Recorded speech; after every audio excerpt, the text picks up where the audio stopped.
By election వస్తుంది, రాజీనామా చేయాలని చెప్పేసి ఒకటి, అంటే రాజీనామా చేయాల్సి వస్తుంది అని చెప్పేసి ఒకటి నడుస్తుంది. ఏది మరి ఖైరతాబాద్లో ఉప ఎన్నిక వస్తే బాగుంటుందా వద్దంటారా? ఇదిగోండి, మీరు ఒకవేళ పార్టీ అన్న మారినా దానికి ఒక లెక్క ఉంటుంది.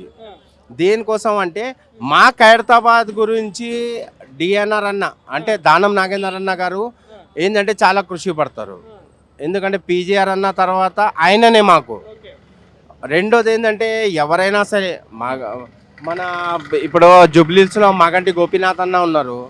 ఇప్పుడు ప్రజలు ఆలోచించే ఓటేసి కాంగ్రెస్కి గెలిపించారు.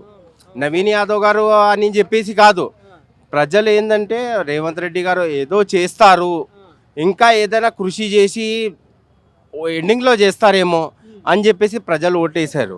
బట్ ఏంటంటే మా ఖైరతాబాద్ బై ఎలక్షన్ మాట వస్తే మా డిఎన్ఆర్ అన్న గెలుస్తారు. మేము ఎప్పుడు ఏంటంటే ఆయనకే కృషి చేసి ఆయనకే గెలిపిస్తాము.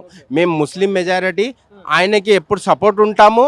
డిఎన్ఆర్ అన్న ఆయన ఏదైతే సలహా ఇస్తారో దాని బాటే మేము నడుస్తాము.